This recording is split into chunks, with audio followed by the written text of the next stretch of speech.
Hello everyone.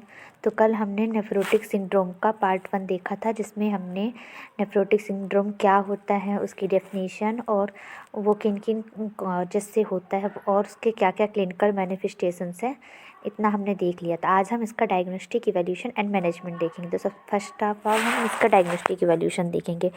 तो diagnostic evaluation में हम यूरिन एनालिसिस करा सकते हैं, यूरिन टेस्ट, जिससे हमें पता चल जाएगा हेमेचूरिया के बारे में और प्रोटीनूरिया के बारे में। हेमेचूरिया यानी यूरिन के साथ अगर ब्लड आ रहा होगा तो उसके बारे में पता चल जाएगा, और प्रोटीनूरिया अगर यूरिन के साथ प्रोटीन का लीकेज हो रहा होगा तो उसका पता चल जाएगा। ब्लड टेस्ट कराएंगे हम। ब्लड टेस्ट में हमें क्या पता चलेगा, बन यानी बी से ब्लड, यूरिन, यूरिया और नाइट्रोजन, इनके लेवल के बारे में पता चल जाएगा। एलएफटी और केएफटी कराएंगे, लीवर फंक्शन टेस्ट और किडनी फंक्शन टेस्ट, इससे ये सारे हम ब्लड टेस्ट कराएंगे। एक्सरे हम कराएंगे तो केयूबी का एक्सरे कराएंगे। केयूबी यानी किडनी, यूरेटर और ब्लैडर, इन तीनों का एक्सरे कराते हैं ये नेफ्रोटिक सिंड्रोम को डायग्नोस करने के लिए। अल्ट्रासाउंड कराएंगे तो अल्ट्रासाउंड भी केयूबी का कराएंगे, वही किडनी का, यूरेटर का और ब्लैडर का, ये तीनों का एक्सरे भी कराएंगे और ये तीनों का अल्ट्रासाउंड भी कराएंगे, जिससे नेफ्रोटिक सिंड्रोम के बारे में पता चल जाता है। बायोप्सी में हम नीडल बायोप्सी करेंगे किडनी की, उसके थ्रू भी नेफ्रोटिक सिंड्रोम का पता चल जाता है। नेक्स्ट हम देखेंगे इसका मैनेजमेंट। तो सबसे पहले देखते हैं मेडिकल मैनेजमेंट।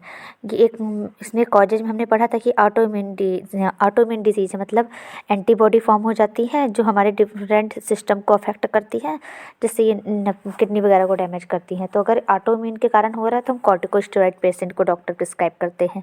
और एडिमा भी होता है, हमने इसके करेक्टरिस्टिक फीचर्स में देखा था कि एडिमा मतलब फ्लूइड जो होता है वो एक्यूमुलेट हो जाता है बॉडी में, जिससे एडिमा की कंडीशन बनती है। तो उस जो फ्लूइड इकट्ठा हो गया उसको बाहर लीक कराने के लिए हम डायूरेटिक्स का यूज करते हैं।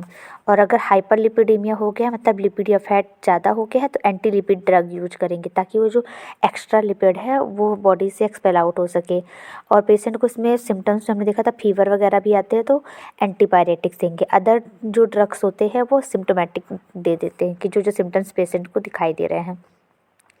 नेक्स्ट इसका डाइटरी मैनेजमेंट। इसके डाइटरी मैनेजमेंट 2 ही बातें याद रखनी है कि पेशेंट को प्रोटीन डाइट प्रोवाइड करनी है, मतलब क्योंकि इस डिसीज़ में क्या होता है, प्रोटीनूरिया मतलब प्रोटीन की कमी हो जाती है, तो इसलिए पेशेंट को हम प्रोटीन ऐसी डाइट देंगे जिसमें प्रोटीन पाया जाए।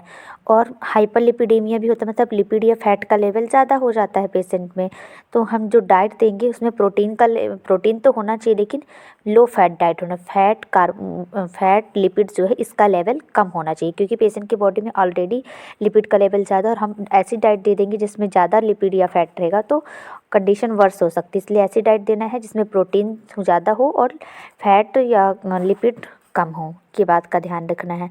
नेक्स्ट हम इसके नर्सिंग मैनेजमेंट में देखेंगे। तो वही है कि हमको IO chart, intake output chart को मेजर करना है, मेंटेन करके रखना है पेशेंट के, और पेशेंट के बॉडी वेट को मेजर करना है हर डे, इसलिए ताकि क्योंकि एडिमा होता है, फ्लूइड एक्यूमुलेट होता है, तो पेशेंट का वेट गेन हो जाता है इसमें, इसलिए हमको बॉडी वेट को मेजर करना है। पेशेंट की बीपी को भी मॉनिटर करते रहना है। बीपी इसलिए मॉनिटर करना है क्योंकि पेशेंट की बीपी कभी नॉर्मल रहती है, कभी कम, कभी ज़्यादा हो जाती है। ये भी फ्लूइड एक्यूमुलेशन के कारण होता है, मतलब ब्लड वेसल्स में जो फ्लूइड होता है वो कम हो जाता है, जिसके कारण जो उस पर ऑन्कोटिक प्रेशर कम होता है, और तो बीपी भी कभी नॉर्मल, कभी कम, कभी ज़्यादा हो सकता है। पेशेंट को असिस्ट करना है कि पोजीशन को चेंज करे frequently to decrease pressure and edematous side. Patient को नर्स पेशेंट को एडवाइज करेगी कि उसको अपनी पोजीशन को बदलते रहना है, ताकि जिस साइड पे एडिमा है वहाँ ज़्यादा प्रेशर ना पड़े पेशेंट को। पेशेंट के रिस्पायरेटरी स्टेटस को भी एसेस करना है नर्स को। Keep line and dry and wrinkle free to decrease irritation. Patient को किसी भी प्रकार की इरिटेशन की प्रॉब्लम ना हो, इसलिए जो लिनन होना चाहिए वो अच्छी तरह से ड्राई होना चाहिए और उसमें कोई भी रिंकल्स नहीं होने चाहिए। तो नर्स का काम है कि वो आईओ चार्ट को मेंटेन करके रखेगी। उसके बाद पेशेंट के बॉडी वेट को डेली मेजर करना है, और फिर बीपी को मॉनिटर करते रहना है। पेशेंट को उसकी पोजीशन चेंज करने को बोलना है, ताकि जिस साइड पे एडिमा है वहाँ ज़्यादा प्रेशर ना पड़े। पेशेंट के रिस्पायरेटरी स्टेटस को एसेस करना है, और जो पेशेंट को लिनन देंगे वो ड्राई होना चाहिए, उसमें कोई भी रिंकल्स नहीं होने चाहिए, ताकि पेशेंट को किसी भी तरह की इरिटेशन ना हो। तो ये हमने देख लिया डायग्नोस्टिक इवैल्यूएशन क्या क्या थे, medical management, dietary management and nursing management. I hope आपको मेरी वीडियोज पसंद आ रही हो, तो please like, share and subscribe my channel. Thank you.